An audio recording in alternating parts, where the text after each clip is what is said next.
This is the Italian Real Estate Podcast, here to help you with the ins and outs and basics of Italian real estate, presented by ItalianRealEstateLawyers.com. Hello there, and welcome back to another episode of the Italian Real Estate Podcast, presented by ItalianRealEstateLawyers.com. Of course, we're back at it again with Italian attorney Marco Permunian, and I am Rafael Di Furia. And in this episode, we wanted to talk a little bit about what to do after getting a visa to be able to remain in Italy long term. Of course, in previous episodes, we've spoken about how to get the visa, but there are certain steps that you do need to take after the fact. And so, Marco, just to start us off on this topic, can you tell us a little bit more about who would need a visa to be able to remain in Italy, as well as for what reasons they might need that?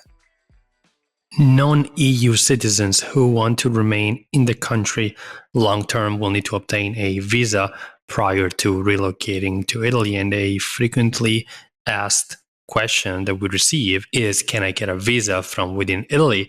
But the answer is that no, you need to obtain a visa from your local Italian consulate prior to relocating to Italy in order to be able to live in Italy long term. Of course, you also need a reason to be able to obtain a visa, meaning that you need to specify what is the purpose of your stay in Italy. And there are several types of visas that apply to different circumstances. For instance, if somebody is retired and has passive income, they can obtain a retirement visa, also known as the elective residency visa. If somebody wants to study in Italy, they can obtain a student visa. If somebody wants to start a business in Italy, it's possible to obtain a self-employment visa or a work visa.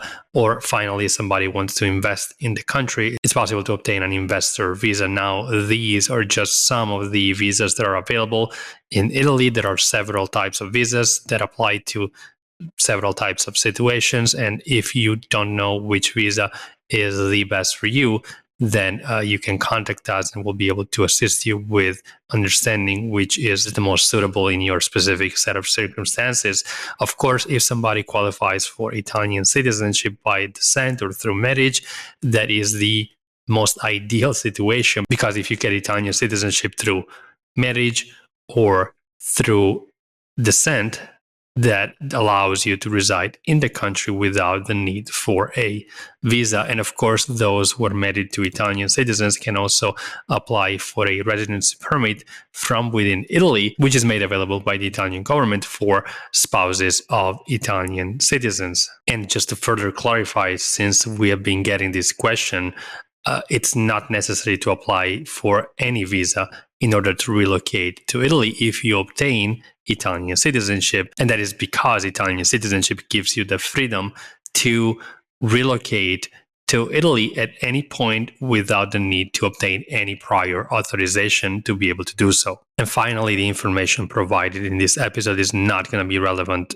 to those who require a visa to spend time in Italy as tourists, meaning that there is a category of people who will need to obtain a tourist visa to be able to visit Italy even for a brief period of time. And with that being said, in this video, we're going to be focusing on those who require a visa to be able to relocate to Italy long term. Well, thank you so much, Marco, for giving that explanation and who this is relevant to. And of course, for somebody who has had their appointment with the Italian consulate and is on their flight, they're ready, they've arrived in Italy.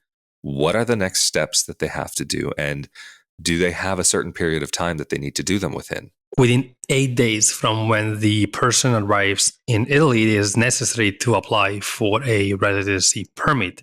The application for the residency permit is made at the local post office, which will release a temporary receipt, which is sufficient to be able to reside in the country. It is a temporary certificate that basically certifies that the person has applied for a residency permit and is in the process of receiving a residency permit. But because receiving a residency permit may take some time, that receipt is a valid document that shows that the person can legally remain in the country and legally travel between Italy and outside of the European Union. Of course, once the receipt is obtained and before the residency permit is delivered to the person, it is advisable to travel from outside of the EU directly into Italy, because if you travel to a different European country, you might receive questions regarding the temporary receipt that maybe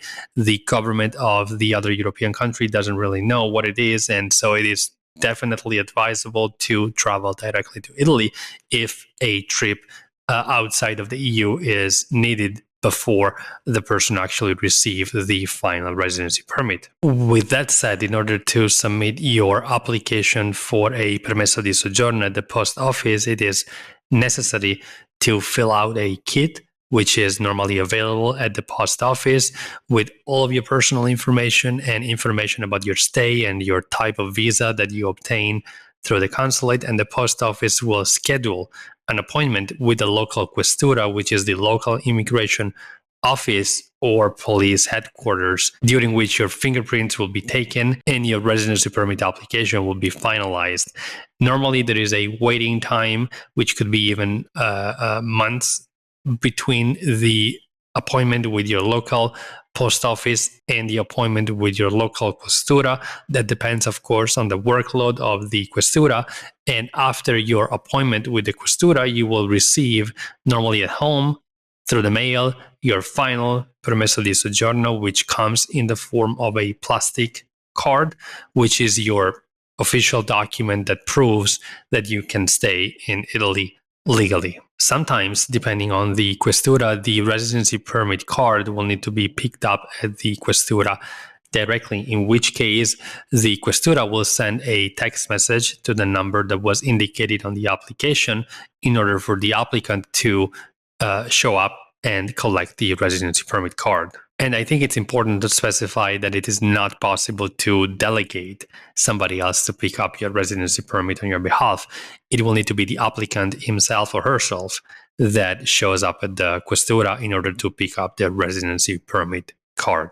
Well, that's great to hear, Marco, about this step in the process. And once the person has their permesso di soggiorno in hand, what will the next steps be in the process? Are there any other processes for registration that need to be carried out once this is taken care of? There's another very important step that needs to be taken, which is the registration with the anagrafe, meaning that any person who decides to reside in Italy long term, whether it's an Italian citizen or a residency permit holder, needs to register with the anagrafe, and that requires the submission of an application to the anagrafe office within the town hall, which must indicate all of the personal information of the person, the official residency address, and other information, as well as, in the case of a residency permit holder, all of the information regarding the residency permit. There's another very important step that needs to be taken by somebody who wants to make Italy their home, meaning somebody who wants to reside in Italy long term, whether it's an Italian citizen coming from abroad or a residency permit holder. The step in question is the registration with the anagrafe office, which is located within the town hall. And that is accomplished by submitting an application form to the clerk of the town hall. And the application form is to request the registration with the population of residents of that specific town. The registration with the anagrafe is a very important step because it certifies basically where the person has established their place of residency. And of course, if the person wants to change their place of residency, either within the same town or in a different town, it is necessary to submit a new application either to the same town or to the different town to request that the registration is moved from one place to another. The registration with the anagrafe, for instance, gives you the right to request an ID to the town hall where your official residency is, or to request a registration with the national healthcare system. And it will also come into play when doing a lot of other things. For example, if you're entering into a rental agreement, or if you are signing up for a mobile phone service, you will be required to indicate your official residency address. And like I just mentioned, once the registration with the anagrafe is finalized, it is possible to go ahead and request a registration with the national healthcare system, which is done through an application that must be filed in person at the local healthcare office, where it's also possible to request to be assigned to a specific general practitioner. And if no choice is made, then the office will assign one at random. And of course, it's important to remember that you may be required to pay an annual fee in order to register with the healthcare system if you are a residency permit holder, unless you hold a work visa or a spousal residency permit, in which case no fee is necessary. Well, Marco, thank you so much for making yourself available for this episode of the Italian Real Estate Podcast. And for those listening in and wondering about the Italian tax code, the Codice Fiscale, we didn't go into that in this episode because we have spoken about that in great detail in other episodes. And for many, they will need to get the Codice Fiscale as part of certain steps within the application process for the visa, but there may also be individuals who would need to get it once they're in Italy. Depending on the individual, that will change. And this is one of the reasons why we didn't go into that in this episode. But of course, for more information like this, be sure you are subscribed to this YouTube channel as well as the audio-only podcast. And of course, if you're subscribed to the YouTube channel, that means you're not only subscribed to the Italian Real Estate Podcast and the Italian Citizenship Podcast, but also Ask the Italian Lawyer. And in all of these projects, we go into the details and logistics of making Italy your home, whether it's where to make your home in Italy or how to make your home in Italy. And for more about life abroad and living abroad, be sure to come over to my YouTube channel, youtube.com/Rafael Di Furia. And again, we have been here with Italian attorney Marco Permunian from ItalianRealEstateLawyers.com. I'm Rafael Di Furia. Stay safe and healthy out there. This has been another episode of the Italian Real Estate Podcast, and we will see you all next time. Thank you. Thank you.